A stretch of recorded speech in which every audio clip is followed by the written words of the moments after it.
അമേരിക്കക്കെതിരെ GCC രാജ്യങ്ങൾ ഇപ്പോൾ തിരിഞ്ഞിരിക്കുകയാണ്. പാകിസ്ഥാനിൽ വെച്ച് നടത്തിയ ചർച്ച ഏറെക്കുറെ പ്രതീക്ഷയോടുകൂടിയായിരുന്നു അറേബ്യൻ രാജ്യങ്ങൾ കണ്ടിരുന്നത്. എന്നാൽ ഇപ്പോഴത്തെ നിലവിലെ സാഹചര്യത്തിൽ അതെല്ലാം തകർന്നിരിക്കുന്നു.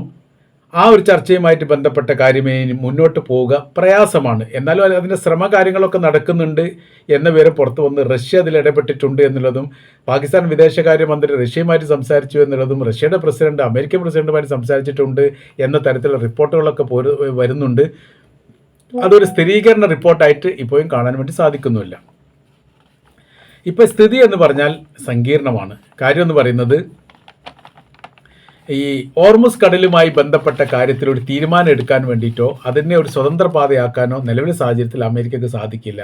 ഇനി ഒരു മാരകമായിരിക്കുന്ന യുദ്ധം നടന്നാൽ പോലും അതിജീവിക്കുക എന്നുള്ളതും വിജയിപ്പിച്ചെടുക്കുക എന്നുള്ളതും അമേരിക്കക്ക് പ്രയാസമാണ്. ഇത് അമേരിക്കക്കും ബോധ്യപ്പെട്ടതാണ്. എന്ന് വെച്ച് യുദ്ധം ഉണ്ടാവില്ല എന്ന് പറയാൻ വേണ്ടി പറ്റില്ല. ഇപ്പോൾ ഏറെക്കുറെ ചൈന എന്ന് പറയുന്ന രാജ്യവും റഷ്യ എന്ന് പറയുന്ന രാജ്യമൊക്കെ ഇറാനിലേക്ക് അടുത്ത് കൊണ്ടിരിക്കുന്നു. ഇപ്പോൾ പുറത്തുനിന്നതിന് വലിയ സഹായം, എന്നാൽ ഇപ്പോൾ പരസ്യമായ സഹായം ചെയ്തെടുത്ത കാര്യങ്ങൾ എത്തുന്നു എന്നുള്ളതാണ്. പേർഷ്യൻ കടലിനെ അറേബ്യൻ കടലുമായി ബന്ധിപ്പിക്കുന്ന ഏറ്റവും മർമ്മപ്രധാനമായിരിക്കുന്ന കടൽ പാതയാണ് ഈ പറയപ്പെട്ട ഹോർമുസ് എന്ന് പറയുന്നത്. പേർഷ്യൻ ഗൾഫിലുള്ള രാജ്യങ്ങളാണ് എന്ത് ചെയ്യേണ്ടത്? ഏറ്റവും കൂടുതൽ പെട്രോൾ ഉൽപ്പാദിപ്പിക്കുന്ന രാജ്യങ്ങൾ. ആ രാജ്യങ്ങൾ ഹോർമുസ് കടലിൽ കടന്നിട്ട് വേണം അറേബ്യൻ കടലിലെത്താൻ. അവിടെ നിന്ന് വേണം മറ്റ് ലോക രാജ്യങ്ങളിലേക്ക് പോകാൻ. ഇതാണ് ഏറ്റവും വലിയ വിഷയം. പേർഷ്യൻ ഗൾഫ് അവസാനിക്കുന്നത് ഇറാഖിലാണ്, അല്ലെങ്കിൽ ആരംഭിക്കുന്നത് ഇറാഖിലാണ്. രണ്ട് വേണമെങ്കിൽ പറയാം. അവിടെ നിന്ന് അങ്ങോട്ട് എന്തില്ല, ഈ പേർഷ്യൻ കടൽ എന്ന് പറയുന്ന സംവിധാനമില്ല. Iraq, Kuwait, Bahrain, Qatar, UAE, Saudi, ഈ രാജ്യങ്ങളാണ് പേർഷ്യൻ കടലുമായി ബന്ധപ്പെട്ട ഏറ്റവും അടുത്ത രാജ്യങ്ങൾ. ചില രാജ്യങ്ങൾ അതിൻ്റെ ഭൂമിയുടെ 25%, ചിലത് 60%. ഖത്തറൊക്കെ നോക്കുകയാണെങ്കിൽ 75-80% പേർഷ്യൻ കടലുമായിട്ട് ബന്ധപ്പെട്ടതാണ്. ഈ രാജ്യത്ത് ഉൽപ്പാദിപ്പിക്കുന്ന എണ്ണയാണ് അതിൻ്റെ അതിർത്തി പങ്കിടുന്ന ഹോർമുസ് കടൽ, അതായത് ഇറാൻ്റെ അതിർത്തി കടന്നുകൊണ്ട് അറേബ്യൻ കടലിലേക്ക് എത്തേണ്ടത്. അപ്പോൾ ഇവിടെയാണ് ഇപ്പോൾ ഹോർമുസ് കടൽ എന്ന് പറയുന്ന ചെറിയൊരു തുരുത്താണ്. അത് ഏകദേശം 35 കിലോമീറ്റർ മുതൽ 96 കിലോമീറ്റർ വരെയാണ് അതിൻ്റെ വീതി കണക്കാക്കുന്നത്. വീതി കണക്കാക്കി ചില സ്ഥലത്ത് കൂടുതലും ചില സ്ഥലത്ത് കുറവുമായിട്ട്. എന്നാൽ 6 കിലോമീറ്റർ മാത്രമേ ആകെ കപ്പൽ സഞ്ചാരയോഗ്യമായിരിക്കുന്ന പാതയുള്ളൂ. നമ്മൾ ആ വിഷയം കഴിഞ്ഞ നേരത്തെ വീഡിയോയിൽ പറഞ്ഞിട്ടുണ്ട്. ഈ പാതയുമായിട്ട് ബന്ധപ്പെട്ടാണ് മൊത്തത്തിൽ ലോകത്ത് മുഴുവനും പ്രശ്നങ്ങൾ നിലനിൽക്കുന്നത് എന്ന് ചുരുക്കം.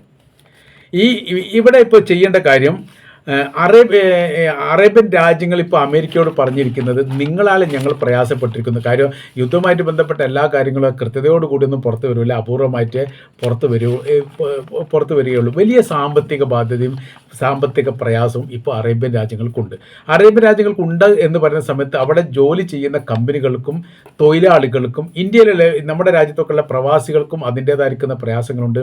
വിമാന ടിക്കറ്റ് വരാനും പോകാനൊക്കെ വലിയ ഹൈ ലെവലിലേക്ക് മാറിയിരിക്കുന്നു. ശമ്പളം കിട്ടാത്ത കമ്പനികൾ ഇപ്പോൾ ഉണ്ടായിക്കൊണ്ടിരിക്കുന്നു. ജോലികൾ കുറവായിരിക്കുന്നു. വലിയ വിപണികളൊക്കെ, അതായത് പ്രത്യേകിച്ച് കടൽ തീരവുമായിട്ട് ബന്ധപ്പെട്ടിരിക്കുന്ന തുറമുഖങ്ങൾ പലതും അടക്കപ്പെട്ടിരിക്കുന്നു. അവിടെ ഇറക്കുമതി ഇല്ലാതായിരിക്കുന്നു, കയറ്റുമതി കുറയുന്നു. അങ്ങനെ സാമ്പത്തിക മേഖലയെ സാരമായിട്ട് ബാധിക്കുന്നിടത്തിലേക്ക് കാര്യങ്ങൾ ഇപ്പോൾ എത്തിയിരിക്കുകയാണ്. ഇതിലിപ്പോൾ 100% അറേബ്യൻ രാജ്യങ്ങൾ അമേരിക്കയെ വിശ്വസിച്ചിരിക്കുന്നു.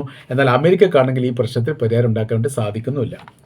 അപ്പോൾ ഇതിൽ ടോൾ പിരിക്കുന്നതുമായിട്ട് ബന്ധപ്പെട്ട കാര്യം ഇപ്പോൾ ഇന്നലത്തെ ചർച്ചയിൽ, അല്ലെങ്കിൽ ഇന്ന് ഇവിടെ പാകിസ്ഥാനിൽ വെച്ച് നടത്തിയിരിക്കുന്ന പ്രധാനമായിരിക്കുന്ന ചർച്ചയിൽ അവർ പറഞ്ഞത്, ഈ സ്വതന്ത്ര പാതയാക്കിയിട്ട് ഹോർമുസിനെ മാറ്റണം. അപ്പോൾ ഇറാൻ അതിൻ്റെ മറുപടി, സ്വതന്ത്ര പാതയാക്കി മാറ്റില്ല, ഞങ്ങളുടെ രാജ്യത്തിൻ്റെ ഭാഗമാണ് ഹോർമുസ് കടൽ, എന്നാൽ ഞങ്ങളുടെ ഭാഗം കൂടിയാണ് എന്നാണ് അവർ ആ വിഷയമായിട്ട് ബന്ധപ്പെട്ട് പറഞ്ഞത്. പിന്നീട് അതിൽ ടോൾ പിരിക്കുന്നത് ഒഴിവാക്കണം എന്ന് പറയും. ടോൾ നിർബന്ധമായിട്ട് ഞങ്ങൾ പിരിക്കുന്നതാണ്. അതിൻ്റെ കാര്യം എന്ന് പറയുന്നത്, രാജ്യം തകർന്നിരിക്കുന്നു, രാജ്യത്തെ പുനരുദ്ധാരണം നടത്താൻ വേണ്ടി സാമ്പത്തികപരമായിരിക്കുന്ന ഒരുപാട് സാമ്പത്തികം ഞങ്ങൾക്ക് ഒരുപാട് ആവശ്യമുണ്ട്, അതിന് ഈ പണം ഞങ്ങൾ വിനിയോഗിക്കുന്നതാണ്. അതിന് മറുപടിയായി. എന്നാൽ ഇത് അനുവദിക്കുകയില്ല. അതിന് ഇപ്പോൾ പറയുന്നത് ഒരു ധിക്കാരപരമായ രീതിയിലാണ് ഇപ്പോൾ അമേരിക്കയുടെ പ്രസിഡന്റ് ഡൊണാൾഡ് ട്രംപ് സംസാരിക്കുന്നത്. വ്യോമ സഹായങ്ങൾ ഇവർക്ക് നൽകും, കപ്പൽ സഞ്ചാരപാതയാക്കാൻ വേണ്ടിയിട്ട് എല്ലാവിധ ഇടപെടലുകളും തങ്ങൾ നടത്തും. വ്യോമ നിരീക്ഷണം നടത്തും, കൂടെ കപ്പലുകൾ ഉണ്ടാവും. അതായത് യുദ്ധക്കപ്പലുമായിട്ട് ബന്ധപ്പെട്ട് ഈ തീരത്തുനിന്ന് അടുത്ത തീരത്തേക്ക് പോകാനുള്ള സംവിധാനം, ഹോർമുസ് കടലിൽ കടക്കാനുള്ള സംവിധാനങ്ങൾ തങ്ങൾ ഒരുക്കി കൊടുക്കുമെന്നാണ് പറയുന്നത്. എന്നാൽ അതിന് ഒന്നും കൂടി പറയുന്നുണ്ട്, ഇറാന് ടോള് നൽകിയിട്ട് ഈ മേഖലയിലൂടെ കപ്പൽ പോവുകയാണെങ്കിൽ ആ കപ്പലിനെ തങ്ങൾ ആക്രമിക്കും എന്നും അമേരിക്ക പറയുന്നു. അപ്പോൾ രണ്ട് തരത്തിലും ഇപ്പോൾ പ്രശ്നമായി നിൽക്കുകയാണ്. പണം കൊടുത്തു പോകുന്നത് വലിയ വിഷയമായിട്ട് നിൽക്കുന്നു, പണം കൊടുക്കാതെ പോയിക്കാണെങ്കിൽ അതും പ്രശ്നമായി നിൽക്കുന്നു. അപ്പോൾ ഇറാനും അമേരിക്കയും ആക്രമിക്കും എന്നിടത്തേക്ക് കാര്യങ്ങൾ എത്തുമ്പോൾ കുറച്ചുകൂടി സങ്കീർണമായിരിക്കുന്ന സ്ഥിതിയിലേക്കാണ് അറേബ്യൻ രാജ്യങ്ങൾ പോകുന്നത് എന്നത്. അതിനിപ്പോൾ അറേബ്യൻ രാജ്യങ്ങൾ പറഞ്ഞിരിക്കുന്ന ഒരു മറുപടി, നിങ്ങൾക്ക് പരിഹരിക്കാൻ പറ്റില്ലെങ്കിൽ അത് ഏത് തരത്തിലും, അത് യുദ്ധമാണോ അതല്ലെങ്കിൽ സമാധാനമായിരിക്കുന്ന ചർച്ചാ സംബന്ധമായിരിക്കുന്ന കാര്യത്തെക്കുറിച്ച് ഒരു പരാമർശിച്ചിട്ടില്ല. അവർ പറയുന്ന കാര്യം ഇങ്ങനെയാണ്: ബലമായിട്ട് ഹോർമുസ് കടൽ നിങ്ങൾ തുറക്കണം, അല്ലെങ്കിൽ റഷ്യയുടെയും ചൈനയും തങ്ങൾ ആശ്രയിക്കേണ്ടി വരും. അത് ഒരു റൂട്ട് തെറ്റിപ്പോകുന്ന രീതിയാണ്. റഷ്യയുടെയും ചൈനയും ആശ്രയിക്കുക എന്ന് പറയുന്ന സമയത്ത് അത് അവരുടെ സുരക്ഷത്തോലോ അല്ലെങ്കിൽ അവരുമായിട്ട് ബന്ധപ്പെട്ട രീതിയിലോ നീങ്ങുക എന്നുള്ളതാണ്. അങ്ങനെ ആ സമയത്ത് പ്രതിരോധം ഉണ്ടാകുന്ന സമയത്ത് നേർക്കുനേരെ ചൈനയും റഷ്യയും അമേരിക്കക്കെതിരെ യുദ്ധത്തിന് വരാനുള്ള സാധ്യതയിലേക്ക് കാര്യങ്ങൾ പോകുന്നു. ഈ പാത തുറക്കാത്ത അതിന് അറേബ്യൻ രാജ്യങ്ങൾ പറയുന്ന കാര്യം ഇങ്ങനെയാണ്: നിങ്ങളുള്ള കാരണത്താലാണ് ഇറാൻ തങ്ങളെ ആക്രമിക്കുന്നത്. സഞ്ചാരപാത തടയപ്പെടുന്നതും അമേരിക്ക എന്ന് പറയുന്ന രാജ്യം തങ്ങളുടെ, അതായത് സൈനിക ബേസും അത് സൈനികരും അതുമായി ബന്ധപ്പെട്ട കാര്യങ്ങൾ തങ്ങളുടെ രാജ്യത്ത് പ്രവർത്തിക്കുന്നത് കൊണ്ടാണ് ഇറാൻ എന്ന് പറയുന്ന രാജ്യം തങ്ങൾ ആക്രമിക്കുകയും അതോടൊപ്പം തന്നെ ഹോർമുസ് കടൽ അടക്കുകയും ചെയ്തത്.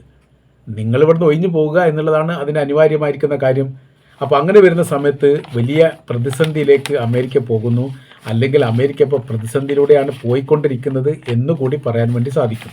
പ്രശ്നത്തിന് പരിഹാരം ഉണ്ടാക്കുന്ന രമ്യമായിരിക്കുന്ന പരിഹാരത്തിനപ്പുറം മറ്റൊരു മാർഗ്ഗം ഇതില്ല. രമ്യമായ പരിഹാരം എന്ന് പറഞ്ഞാൽ ഹോർമുസ് എന്ന് പറയുന്ന കടൽ അവരുടെ കടലായിട്ട് അംഗീകരിക്കുക, അന്താരാഷ്ട്ര തലത്തിൽ അംഗീകാരം നൽകണമെന്ന് പോലും ഇറാൻ പറഞ്ഞിട്ടുണ്ട്. ഇല്ലെങ്കിൽ യുദ്ധത്തിന് തയ്യാറാവുക. യുദ്ധം ആവുന്ന സമയത്ത് അതിൻ്റേതായിരിക്കുന്ന നാശങ്ങളും നഷ്ടങ്ങളും ഇസ്രായേലിനുണ്ടാവും, അമേരിക്കക്കുണ്ടാവും, സഖ്യകക്ഷികൾക്കുണ്ടാവും. അത് ഇറാൻ തുറന്നു പറയുകയും ചെയ്തിട്ടുണ്ട്. ഈ ബന്ധവുമായി, ഈ അമേരിക്കയുമായിട്ടുള്ള ബന്ധം വല്ലാത്ത രീതിയിലുള്ള ഒരു പ്രയാസത്തിലേക്ക് ഈ അറേബ്യൻ രാജ്യങ്ങൾ എത്തിയിരിക്കുന്നു. അതോടെ തന്നെ അതൊരു ബാധ്യതയായിട്ട് അമേരിക്കയ്ക്ക് ഉണ്ടായിരിക്കുന്നു എന്നുള്ള കാര്യം ഇപ്പോൾ എംബസി കോൺസുലേറ്റ് സമ്പൂർണ്ണമായിട്ട് അടഞ്ഞു കിടക്കുകയാണ് അറേബ്യൻ രാജ്യങ്ങളിലെല്ലാം. മാത്രവുമല്ല അമേരിക്കയുടെ പൗരന്മാർ സുരക്ഷിത മേഖല ഏതെന്ന് അവർക്ക് തന്നെ തിരിച്ചറിയാൻ പറ്റാത്തത് കൊണ്ട് അവിടുത്തെ പൗരന്മാരോടൊപ്പമാണ് ഇപ്പോൾ താമസിക്കുന്നത്. അല്ലെങ്കിൽ അതിനുള്ള സംവിധാനങ്ങൾ, ജനനിബിഡമായിരിക്കുന്ന പ്രദേശത്തിൻ്റെ അകത്താണ് ഇപ്പോൾ അമേരിക്കക്കാർ താമസിക്കുന്നത് എന്നുള്ളതാണ്. അവരുടെ ഏറ്റവും നല്ല VIP മേഖലയെല്ലാം ഇപ്പോൾ ഒഴിഞ്ഞു കിടക്കുകയാണ്, അവിടെ താമസിക്കുന്നില്ല. കാരണം അവിടെ ആക്രമിക്കുമെന്ന് മാത്രമല്ല, ചില ഇറാൻ അനുകൂലികളായിരിക്കുന്ന ആളുകൾ പല രാജ്യങ്ങളിലും ഉണ്ട്. ചാരപ്രവർത്തനം ചെയ്തുകൊണ്ട് ഒറ്റ കൊടുത്താലോ എന്നുള്ളൊരു പേടിയുമുണ്ട്. ഇങ്ങനെ സങ്കീർണതയിലേക്കാണ് ഓരോരോ ദിവസം പോയിക്കൊണ്ടിരിക്കുന്നത്. അപ്പോൾ പേർഷ്യൻ കടലിൽ നിന്ന് ഈ ഏകദേശം ഇപ്പോഴത്തെ നിലവിലെ സാഹചര്യം പറയുന്ന സമയത്ത് ഈ മേഖലയിൽ 2000-ഓളം കപ്പലുകളെങ്കിലും ഹോർമുസ് കടലിൽ കടക്കാൻ വേണ്ടി കാത്തിരിക്കുന്നു എന്നുള്ളതാണ്. പേർഷ്യൻ കടൽ കുറച്ചുകൂടി വിശാലമാക്കപ്പെട്ട ഒരു പ്രദേശമാണ്, കടലാണ്. എന്നാൽ ഈ ഇവിടേക്ക് വരുന്ന സമയത്ത്, ഹോർമുസിലേക്ക് വരുന്ന സമയത്ത് അത് ഇടുങ്ങിയ മേഖലയാണ്, നമ്മൾ അറിയാൻ വേണ്ടി പറ്റും. അതായത് അവിടെ പാർക്കിംഗ് പോലെയുള്ള സംവിധാനത്തിനൊന്നും സ്ഥലമില്ല, കടന്നു പോവുക എന്നുള്ളത് മാത്രമാണ്. അതിന് ഇവിടെ എന്ത് ചെയ്യണം? പാത സ്വതന്ത്രമാക്കണമെങ്കിൽ എന്ത് ചെയ്യണം? ഇതൊരു കരാർ വ്യവസ്ഥയിൽ എത്തണം. കരാർ വ്യവസ്ഥയിൽ എത്തണമെങ്കിൽ എന്ത് ചെയ്യണം? അമേരിക്ക വിട്ടുവീഴ്ച ചെയ്യണം. അമേരിക്ക വിട്ടുവീഴ്ച ചെയ്യാത്തിടത്തോളം കാലം ഇവിടെ വിഷയമാണ്.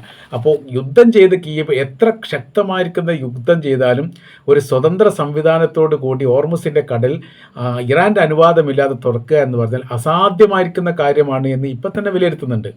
അങ്ങനത്തെ ഒരു പ്രതിസന്ധിയിലൂടെയാണ് നിലവിൽ ഇപ്പോൾ അമേരിക്കയും അറബ് രാജ്യങ്ങൾ കടന്നു പോകുന്നത്. എങ്ങനെ ഇതിനൊരു പോംവഴി ഉണ്ടാക്കണം എന്നതിനെക്കുറിച്ച് ഒരു കൃത്യമായിരിക്കുന്ന ഒരു ഏകോപനമോ ഒരു വിവരമോ പുതിയൊരു നിർദ്ദേശമോ ഇല്ല എന്നുള്ളതും മാത്രമല്ല, ഇപ്പോൾ ചർച്ചാ സംബന്ധമായിരിക്കുന്ന കാര്യത്തിന് ഒരു ബിസിനസ് മെൻറ്റാലിറ്റിയോട് കൂടി സംസാരിക്കുന്നവർ, അതിപ്പോൾ ഒന്ന് പറഞ്ഞത് ജോർജ് ബുഷിൻ്റെ ഈ ഡൊണാൾഡ് ട്രംപിൻ്റെ മരുമകനാണ്. അയാൾക്ക് ഈ സാമൂഹ്യപരമായിരിക്കുന്ന പാശ്ചാത്തലവുമായിട്ട് ബന്ധമില്ല.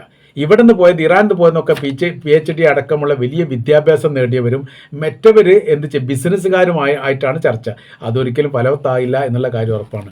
ഈ വിഷയമായിട്ട് ബന്ധപ്പെട്ട് ഇനി അടുത്ത സ്റ്റെപ്പ് എന്താണ് എന്നതാണ് ഇപ്പോൾ അറേബ്യൻ രാജ്യങ്ങൾ ആലോചിക്കുന്നത് എന്നാണ് ഈ വിഷയമായിട്ട് ബന്ധപ്പെട്ട് നമുക്ക് മനസ്സിലാക്കാൻ വേണ്ടിയിട്ട് സാധിക്കുന്നത്.